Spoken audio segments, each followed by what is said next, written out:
What's your story? What's your sign? It's like we're twin flames in a different life. Deep connection lights a spark. It's like you know me in the depths of my heart. We're dreamers. Don't care what other people say. We're living like this could be our final day. We're dreamers. Don't care what the others say. We're doing this in our own way.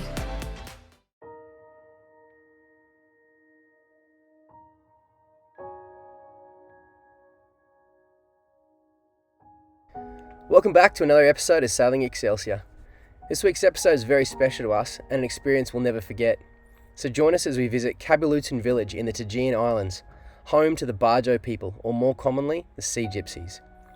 This is also home to one of our heroes, Rohani, or as most people in this part of the world call him, Jago.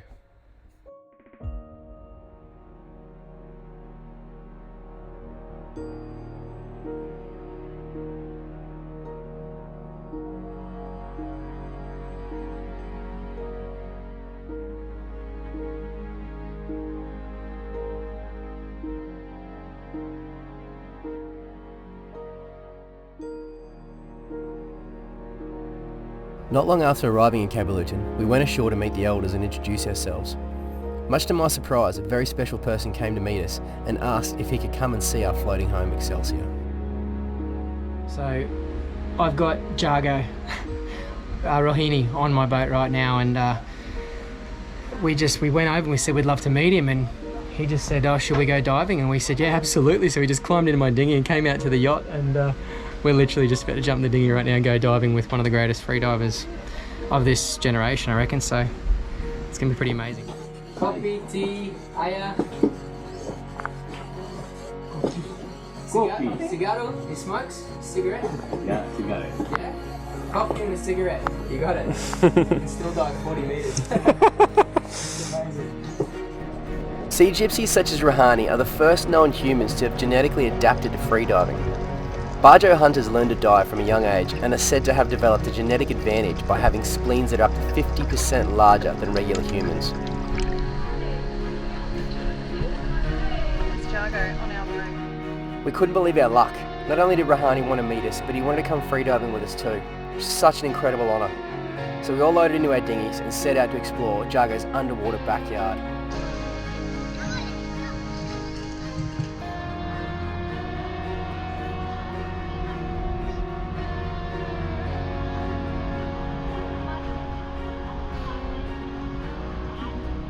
Rohani was just as fascinated by our dive masks as we were by his homemade timber goggles.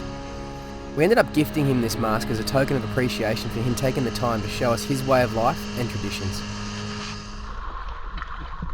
You excited? How amazing is this? Oh, it's so This exciting. is very cool. He's had about 10 cigarettes since he's been in the dinghy, and then he goes and does a 2-minute breath hold.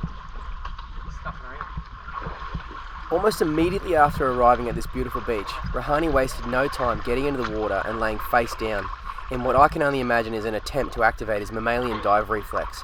This is an important step in preparation for freediving. That's very cool goggles, yeah? 5. 10 metres. Okay, 10 metres. You can dive from there. Okay, perfect. 10 metres. Can I see your goggles? Can I see those? These are amazing. These are wood with a bit of glass or plastic insert, and these are the goggles that these guys used. Unbelievable.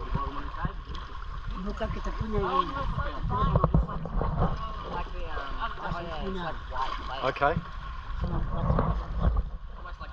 Well, I don't, yeah.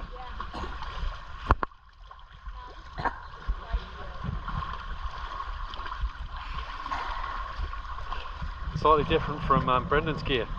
Yeah. I think he wants to set our goggles. Yeah. It's a bit of a contrast, isn't it? Yeah, it is, all geared up. And then he's going to leave us for dead too. Yeah, I know. Having had 10 cigarettes. Yep. He's finished most of that packet.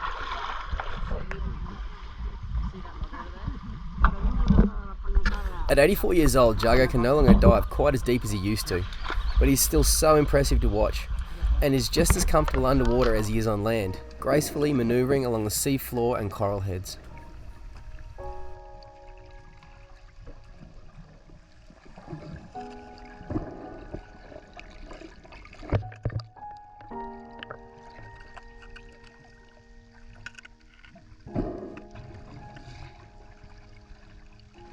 Without the need for fancy diving masks or equipment, Jago immerses himself into his underwater home and he looks so at ease. It was later explained to us that the word Jago actually means champion in the Bajau language. And after seeing Rohani dive, it didn't take long for us to see how he came to be known as Jago.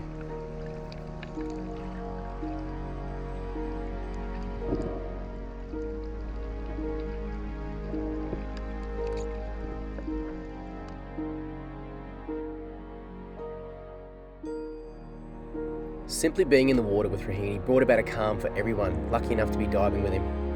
Seeing him walk down to the beach, he looked as crooked as a question mark, and you could clearly see his joints and muscles giving him grief. However, the moment he hit the water, you could see a sense of relief and freedom for him, as he descends to the bottom and gracefully traverses the coral with his bare feet.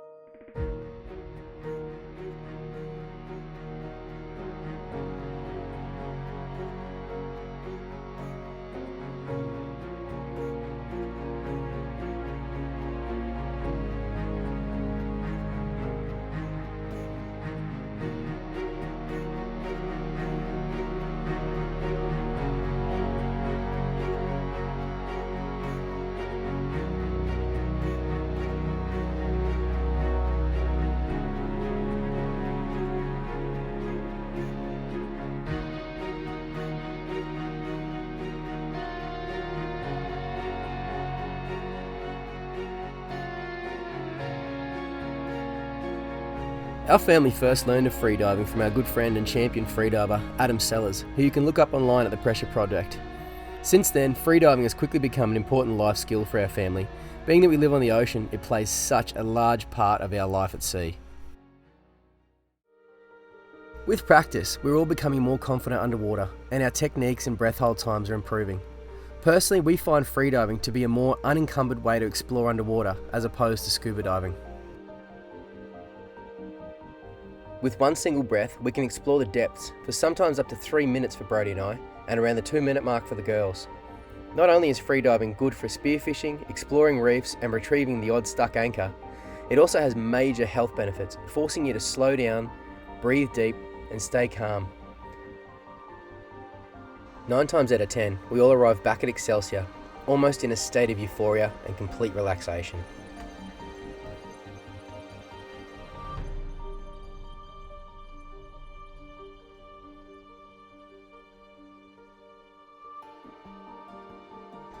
For us, freediving is a hobby or a pastime.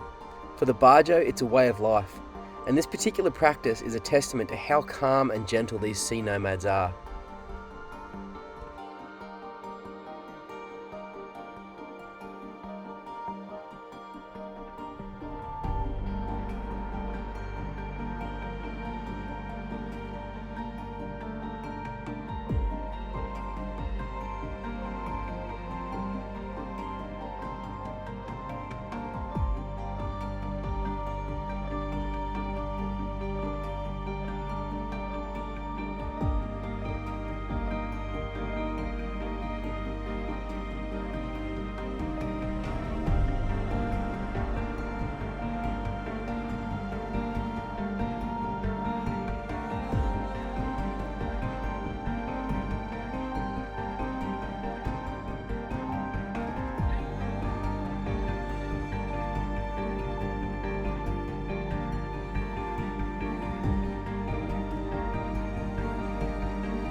Diving with the Bajau people had long been a dream of mine. To try and immerse myself in their culture and experience firsthand the way these nomadic travellers live was something we could not pass up. Although never in my wildest dreams did I think that we would have the champion, Jago, in our dinghy and share such an incredible experience.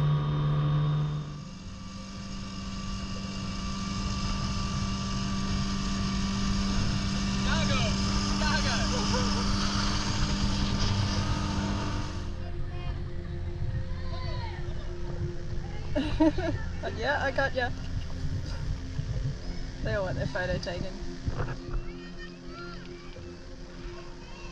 The Bajau people have settled and formed a fishing village here in Kabalutan by building their wooden houses on stilts over the sea. Many Bajau people in Indonesia are still considered marginalised groups because they do not have the same citizenship rights as their mainland counterparts.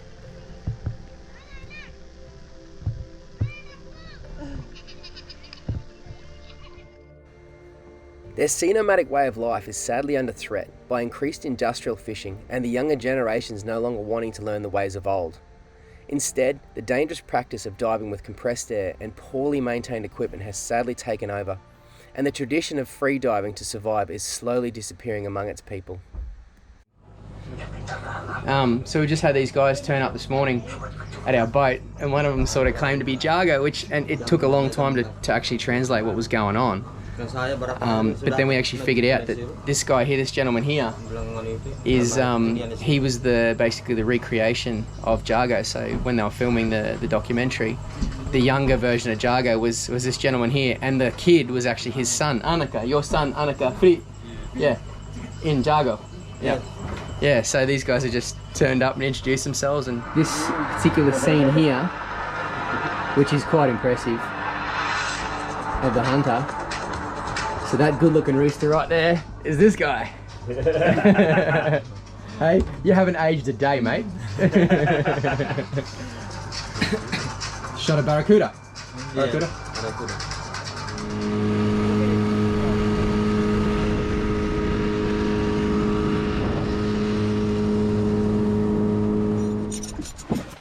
So we shot across to the village this morning, looking for our friend here to go spearing, and as he was getting in the boat, Jago was just having a bit of a wash in the water and decided he didn't want to miss out either, so he's come out and he's just going to hang out in the boat. He's asked if he can sleep in the boat while we spearfish, so he's a true, what would you call him, a waterman, I guess. Yep. He just feels comfortable and happy out here, and I guess there's no little kids running around and pissing him off back in the thing. So he's just asked if while we dive he could just sleep in the front of the dinghy. Said, absolutely, mate, no worries. Probably can't get any sleep in town. Oh, you probably can't. So yeah, what an amazing experience though to head out, and Jago's told us that this is good. Bagus, yeah. Good for fishing. So we'll see how we go. Hopefully we can shoot him a fish and we can cook him something for lunch. It'd be a bit of an honour to get a fish and cook something for Jago for lunch, I think. Cool.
Baby. Dua anak. Baby. Oh, his babies. Jagos. Jagos. Yeah, Jago. Ah. Daughter. Yeah. Sarah, that's Jago's daughter. Your baby. Baby. Anak. She's telling him. This is amazing. So we've had Jago here on our boat all day. We went out spearfishing and had a blast, and now I'm just going to run him back into town for the last time. He stayed and had lunch with us, and it's just such a humble, he's a beautiful man, honestly. So he's, yeah, so happy. Mr. Ren!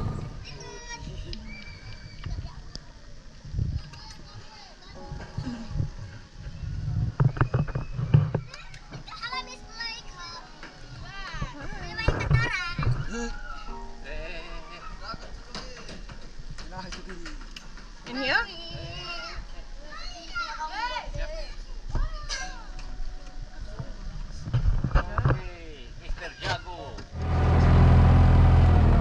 So Jago, just as quick as he appears, he just seems to disappear as well. He gets off the boat, gives you a tiny little wave, and then he just sort of vanishes into the crowd. So it's just such a humble and I don't know. He just has a little bit of a calm about him that not many people I've met have. There's nothing phases him at all, absolutely nothing. And he's 84 years old. He can barely walk, but I mean, when he found out we were going spearfishing this morning with his nephew, he didn't even hesitate. He just grabbed his goggles and he jumped straight in the boat. He said to us when we got out there that he was a little bit too sore to dive today, which I completely understand. He just slept in the boat. And anyway, when we were out on the reef, we turned around and we noticed my dinghy was floating away. We thought, oh, here we go. Jago's gone to sleep and the anchor's let go. But no, he was in the front. He was actually towing my dinghy across the reef. No fins, no snorkel, just his little wooden goggles.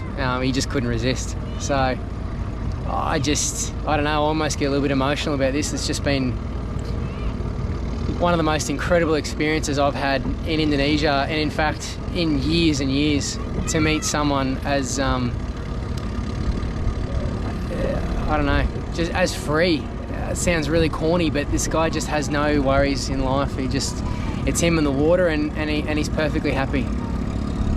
The whole village adores him, and these are all really, really beautiful people. So if you're ever thinking about coming to Togean Islands, the Togean Islands, just do it, because it's probably been one of the most memorable experiences we've had sailing. I think it's just phenomenal, and to be able to free dive with him and to go out spearfishing with him and his nephew was just an incredible honour, because he's 84 years old and God only knows how many years he's got left in him, but he's certainly not slowing down. So it's been an honour, an absolute honour, and something I don't think I'll ever forget.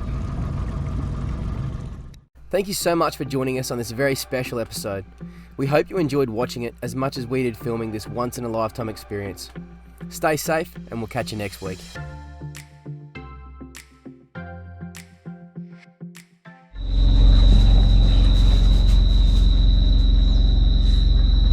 How's it going? There you go. Just enjoying it.